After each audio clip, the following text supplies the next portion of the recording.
आज जिस पुस्तक को मैं आपके समक्ष पढ़ रहा हूँ उस पुस्तक का नाम है शक्तिमान वर्तमान। यह एकहार्ट टोले द्वारा रचित है और अंग्रेजी में इसका नाम है द पावर ऑफ नाउ। सर्वप्रथम विषय परिचय। इस पुस्तक के अवतरण की कहानी। अतीत को मैं कोई खास महत्व नहीं दिया करता हूँ और न ही उसके बारे में शायद कभी सोचता हूँ।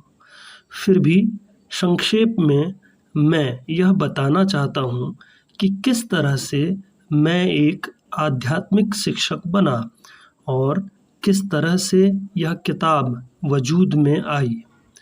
अपनी उम्र के 30वें साल तक मैं लगभग लगातार ही व्यग्रता, चिंता और मनस्ताप की अवस्था में रहता आया था, जिसके बीच में कभी कभी आत्मघाती अवसाद का दौर भी आ जाया करता था। यह बताते हुए अब तो मुझे ऐसा लग रहा है जैसे कि मैं अपने पूर्व जन्म की या किसी और के जीवन की बात आपको बता रहा हूँ। मेरे 19वें जन्मदिन के कुछ ही दिनों बाद की बात है कि एक सुबह जब मेरी नींद काफ़ी जल्दी खुल गई थी, तब एक अजीब सी घबराहट का एहसास मुझ पर हावी था। इससे पहले भी कई बार मैं ऐसी अवस्था में जाग चुका था, लेकिन पिछली किसी भी बार की अपेक्षा इस बार यह एहसास कुछ अधिक ही सघन था।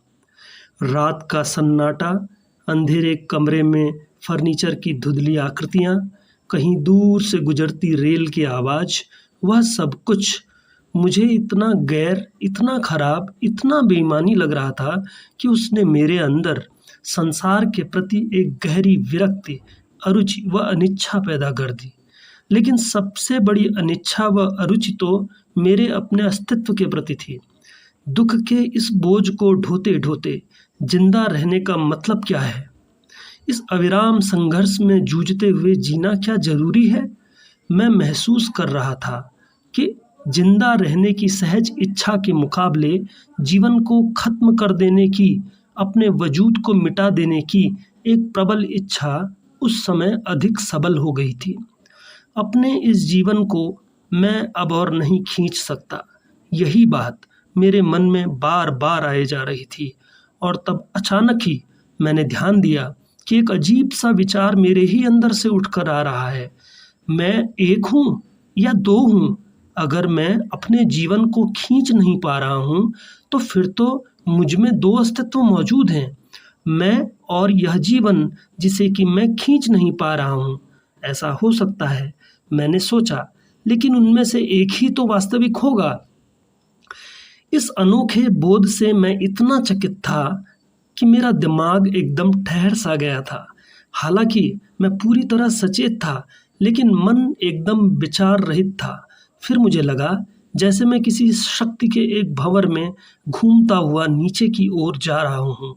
आरंभ में तो इसकी गति धीमी थी, लेकिन फिर तेज होती गई। एक प्रचंड भय ने मुझे दबोच लिया था और मेरा सारा शरीर कांपने लगा था। तब मुझे ये शब्द सुनाई पड़े, किसी भी चीज का प्रतिरोध न करो। यह ध्वनि जैसे मेरे ही हृदय स्थल से आई थी। मैं खुद को एक शून्य में खिंचता हुआ महसूस कर रहा था और मुझे यह भी लग रहा था कि वह शून्य, वह रिक्तता कहीं बाहर नहीं बल्कि मेरे ही भीतर है। और फिर अचानक ही मेरा वह भय तिरोहित हो गया और फिर मैंने खुद को उस शून्य में उतर जाने दिया। इसके बाद क्या हुआ वह मुझे याद नहीं है। मेरी नींद खिड़की के बाहर चिड़ियों के चहकने की आवाज़ से टूटी। ऐसा लग रहा था जैसे ऐसी ध्वनि मैंने पहले कभी नहीं सुनी थी। मेरी आंखें अभी भी बंद थी, लेकिन मुझे एक कीमती हीरे की छवि दिखाई दी। जी हाँ, हीरा अगर ध्वनि कर सकता तो उसकी ध्वनि शायद ऐसी ही होती। मैंने अपनी आंखें खोली। भोर की पहली किरणें पर्दों से छन छन कर अंदर आ रही थी। बिना कोई विचार किए मैंने महसूस किया, मुझे भान हुआ कि जितना हम जानते हैं उससे कहीं अधिक तो अभी प्रकाश में आना शेष है, और वह असीम है। पर्दों में से झांकता वह सौम्य ज्योतिर्मय प्रकाश साक्षात प्रेम था। मेरी आंखों में आंसू छलक आए थे। मैं उठ गया और कमरे में चहलकदमी करने लगा। वह कमरा मेरा जाना पहचाना था, लेकिन मुझे ऐसा लग रहा था जैसे मैंने वह कमरा पहले कभी देखा ही नहीं था।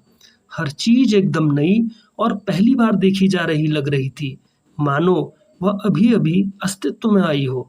मैंने कुछ चीजों को उठाकर देखा, पेंसिल को, एक खाली बोतल को, और उनकी सुंदरता व सजीवता को मंत्रमुग्ध होकर देखता रह गया था।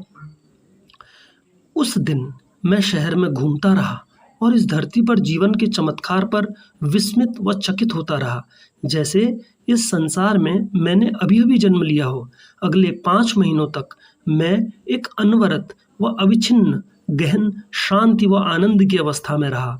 उसके बाद उसकी शिद्दत कम होने लगी, या ऐसा शायद इसलिए लगा हो क्योंकि वही अब मेरी स्वाभाविक अवस्था रहने लगी थी। अपने सांसारिक कामकाज में तब भी करता रहा था, लेकिन मुझे यह बोध तो हो ही गया था कि जो कुछ भी मैं करूँगा वह शायद ही उसमें कोई इजाफा करे, जो कि मेरे पास पहले से ही है। दरअसल मैं यह तो जान गया था कि मेरे साथ कुछ बहुत ही महत्वपूर्ण, अर्थपूर्ण और सांकेतिक घटित हुआ है, लेकिन वह क्या है यह मैं नहीं समझ पा रहा था। और यह बात मेरी समझ में तब तक नहीं आई जब तक कि कई साल तक आध्यात्मिक ग्रंथों का अध्ययन करने और अनेक आध्यात्मिक गुरुओं की संगत में रहने के बाद मुझे यह भान नहीं हो गया कि लोग जिस चीज की तलाश में हैं वह तो मुझे पहले ही प्राप्त हो चुकी है। मैं समझ गया कि उस रात की पीड़ा के सघन दबाव ने दुख और भय से भरे मेरे अहंग के साथ की मेरी तादात्म्यता से मेरी चेतना को बलपूर्वक अलग कर दिया है।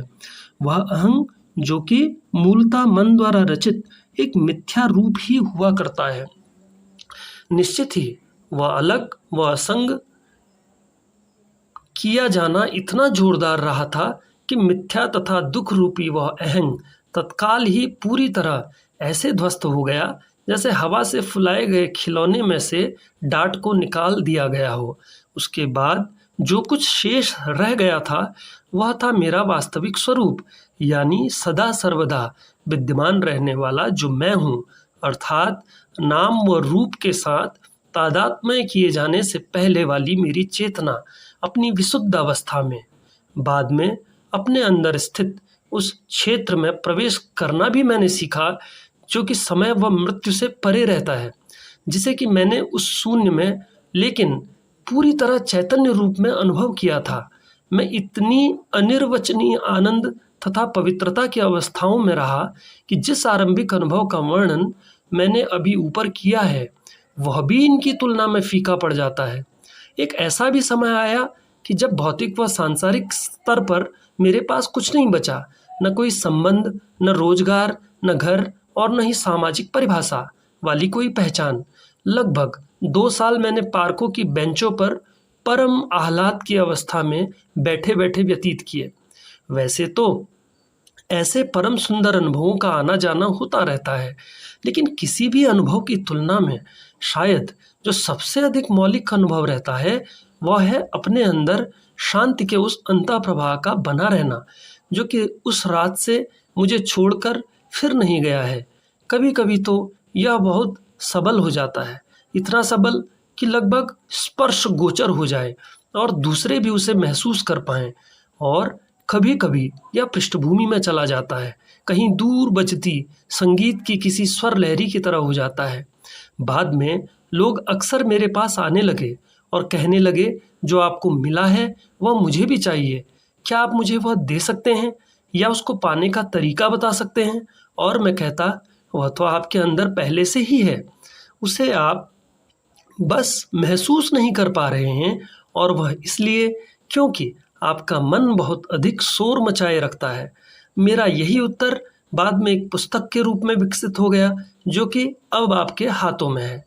इससे पहले कि मैं जान पाता, मुझे पुनः एक सांसारिक पहचान दे दी गई थी।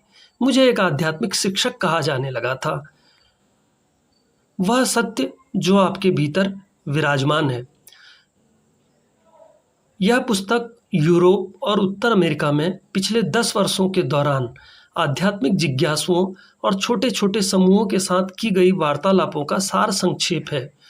उन प्रतिभा संपन्न लोगों का मैं सादर व सप्रेम धन्यवाद करना चाहता हूँ, उनके साहस के लिए, अपने आंतरिक बदलाव के प्रति उनकी स्वेच्छा के लिए, उनके चुनौती सरीखे प्रश्नों के लिए और सुनने की उनकी उत्सुकता व तत्परता के लिए।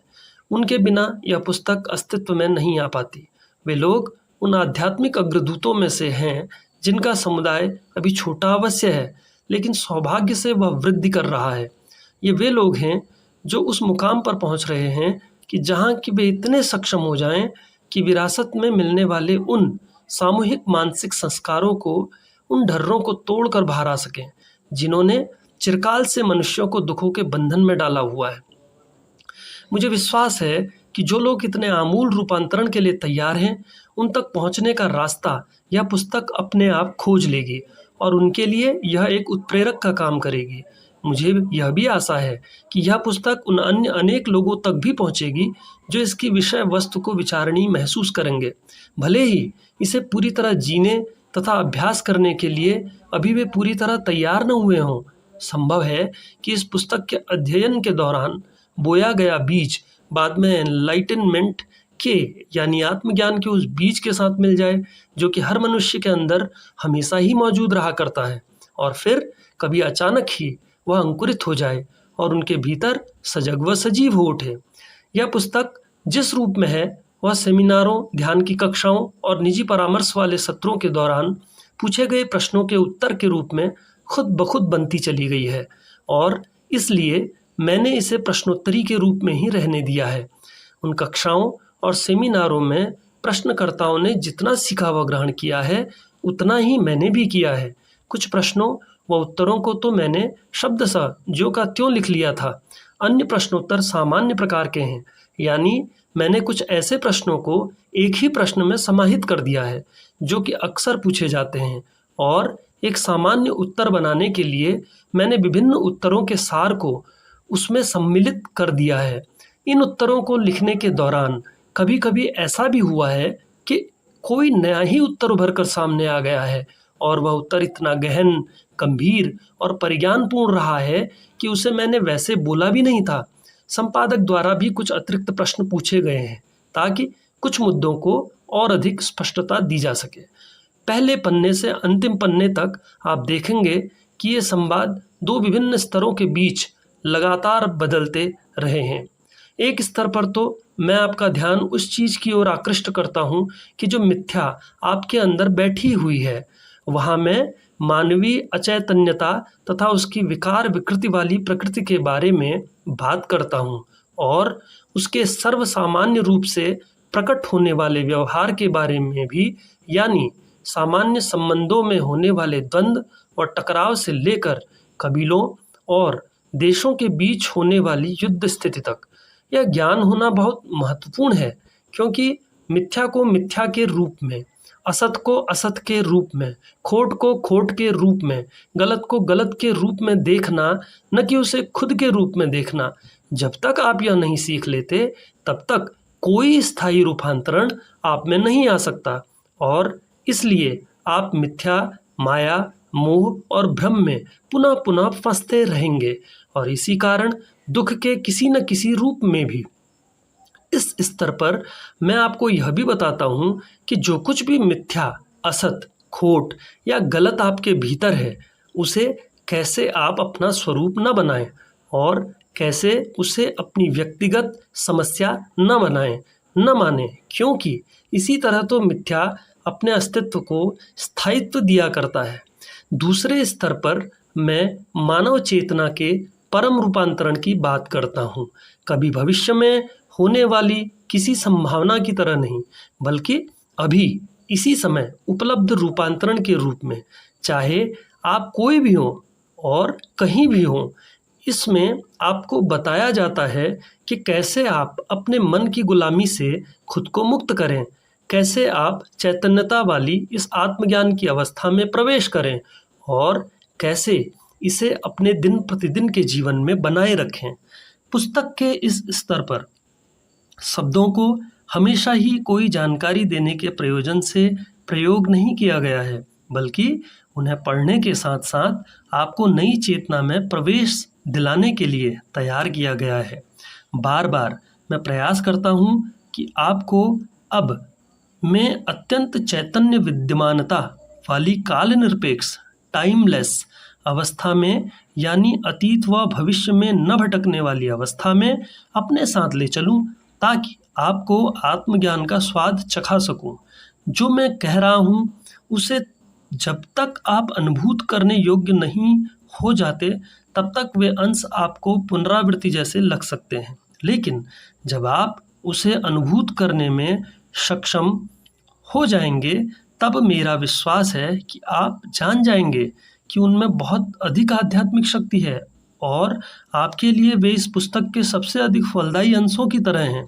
चूँकि हर व्यक्ति के अंदर आत्मज्ञान का बीज मौजूद रहता है, इसलिए अक्सर मैं खुद आपके अंदर बैठे उस ज्ञाता से बात किया करता हूँ जो विचारक के पार रहता है, यानी वह अंतरात्मा जो कि आध्यात्मिक सत्य को तुरंत पहचान लिया करती है, उसके स्वांत प्रतिध्वनित हुआ करती है और उससे शक्ति ग्रहण किया करती है। कुछ पैराग्राफों के बाद दिया गया एक विराम प्रतीक यह सुझाव देता है कि आप चाहें तो कुछ पलों के लिए वहाँ पढ़ना रोक सकते हैं, शांत बैठ सकते हैं और अभी अभी जो कुछ पढ़ा गया है उसे महसूस कर सकते हैं, उसके सत्य को अनुभव कर सकते हैं। इस पुस्तक में अनेक अन्य जगह भी ऐसी आ सकती हैं जहाँ आप स्वतः और स्वेच्छा से थोड़ा थमना चाहेंगे, तब आप वहाँ भी थोड़ा ठहर सकते हैं। जब आप यह पुस्तक पढ़ना शुरू करेंगे तो पहले पहल आपको कुछ शब्दों का अर्थ पूरी तरह स्पष्ट नहीं होगा, जैसे बीइंग और उपस्थिति या विद्यमानता प्रेजेंस, लेकिन आप पढ़ते जाइएगा। जब आप पढ़ते जाएंगे तब आपके दिमाग में कभी कुछ प्रश्न उठेंगे तो कभी कुछ आपत्तियां उठेंगी। उनका उत्तर आपको इस किताब में शायद कहीं आगे मिल जाए, या यह भी हो सकता है कि जैसे जैसे आप इन शिक्षाओं में और अपने अंदर भी गहरे उतरते जाएंगे, वैसे वैसे वे प्रश्न, वे आपत्तियां आपको अप्रासंगिक ही लगने लगें। इस किताब को केवल अपने दिमाग से न पढ़ें। पढ़ते पढ़ते अगर आपके अंदर की गहराई से उठती कोई सद्भाव की अनुक्रिया दिखाई दे और जो पढ़ा गया है उसके प्रति स्वीकारोक्ति सुनाई दे, तो उस पर ध्यान दें। मैं आपको कोई ऐसा आध्यात्मिक सत्य बता ही नहीं सकता जिसे कि आपका अंतरतम पहले से ही न जानता हो। जो कुछ मैं कर सकता हूँ वह केवल इतना है कि आपको याद दिला दूं कि आप क्या भूल गए हैं, और तब जीवंत ज्ञान, वह ज्ञान जो पुरातन होते हुए भी नित्य नूतन रहता है, जाग जाता है और आपके शरीर के भीतर हर एक कोशिका से प्रस्फुटित होने लगता है। हमारा मन हमेशा ही वर्गीकरण करना और तुलना करना पसंद किया करता है, लेकिन यह किताब आपको बेहतर परिणाम तब देगी जब आप इसके शब्दों व परिभाषाओं की तुलना अन्य शिक्षाओं के शब्दों व परिभाषाओं से नहीं करेंगे, अन्यथा आप भ्रमित हो जाएंगे। मैं, मन, सुख, प्रसन्नता और चैतन्यता जैसे शब्दों को जिस तरह से प्रयुक्त करता हूँ, आवश्यक नहीं कि वे अन्य शिक्षाओं में भी वैसा ही अर्थ रखते हों। किसी भी शब्द के साथ बध मत जाइए। शब्द तो केवल वे पायदान हैं जिन पर कदम रखते हुए हमें आगे बढ़ना होता है और फिर तुरंत ही उन्हें पीछे छोड़ देना होता है। मैं जब जीसस या बुद्ध की किसी उक्ति का उल्लेख करता हूँ या ए कोर्स ऑफ मिरेकल्स से या अन्य किसी शिक्षा से किसी उद्धरण का उल्लेख करता हूँ, तब मैं कोई तुलना करने के लिए ऐसा नहीं करता हूँ, बल्कि आपका ध्यान इस तथ्य की ओर आकृष्ट करने के लिए करता हूँ कि सार तत्व के रूप में आध्यात्मिक संदेश एक ही है और एक ही रहा है, भले ही उसे भिन्न भिन्न प्रकार से अभिव्यक्त किया गया हो। इनमें से कुछ, जैसे कि प्राचीन धर्म, इतने सारे बाहरी और असंगत आडंबरों से इस कद्र लद चुके हैं कि उनका आध्यात्मिक सार व सच तो लगभग छिप ही गया है। इसलिए काफ़ी हद तक उनका गहरा अर्थ अब पहचानने में ही नहीं आ रहा है, और यही कारण है कि अपनी रूपांतरकारी शक्ति को उन्होंने खो दिया है। जब मैं प्राचीन धर्मों से या अन्य शिक्षाओं से कोई उद्धरण देता हूँ, तब मैं ऐसा उनके गहन अर्थ को प्रकट करने के लिए और इस प्रकार उनकी रूपांतरणकारी शक्ति को पुनः उजागर करने के लिए ही किया करता हूँ, खास तौर से उन पाठकों के लिए जो कि उन धर्मों या शिक्षाओं के अनुयायी हैं। उनसे मेरा कहना है, सत्य के लिए कहीं अन्यत्र जाने की कोई आवश्यकता नहीं है। मैं आपको बताना चाहता हूँ कि जो आप में पहले से ही है उसमें ही गहराई तक कैसे उतरा जाए। अधिकतर मैंने यही प्रयास किया है कि मैं वह शब्दावली प्रयुक्त करूं जो यथासंभव सर्वधर्म समभाव वाली हो, ताकि अधिक से अधिक लोगों की समझ तक बात पहुंच सके। इस पुस्तक को काल के प्रभाव में न आने वाली एक परम आध्यात्मिक शिक्षा का तथा सभी धर्मों के सारांश का एक आधुनिक संस्करण कहा जा सकता है। इसे किसी बाहरी स्रोत से नहीं लिया गया है, बल्कि भीतर के ही एक सच्चे स्रोत से लिया गया है। इसलिए इसमें कल्पनाओं, अटकलों और अनुमानों वाला कोई सिद्धांत शामिल नहीं किया गया है। मैं अपने आंतरिक अनुभव में से ही बोलता हूँ, और कभी कभी मैं अगर जोर देकर बोल रहा होता हूँ तो ऐसा मैं अवरोध की उन भारी परतों को हटाने के लिए करता हूँ जो कि आपके मन पर लदी हुई हैं, और आपको अपने भीतर के उस स्थल पर ले जाने के लिए करता हूँ जिसे कि आप पहले से ही जानते हैं, वैसे ही जैसे कि मैं जानता हूँ वह स्थल जहाँ की सत्य को सुनकर पहचाना जा सकता है, और तब आप में उल्लास, प्रसन्नता और उत्थित सजीवता का एक भाव प्रस्फुटित होता है, जैसे आपके अंदर कोई कह रहा हो, हाँ मैं जानता हूँ कि यही सत्य है। धन्यवाद।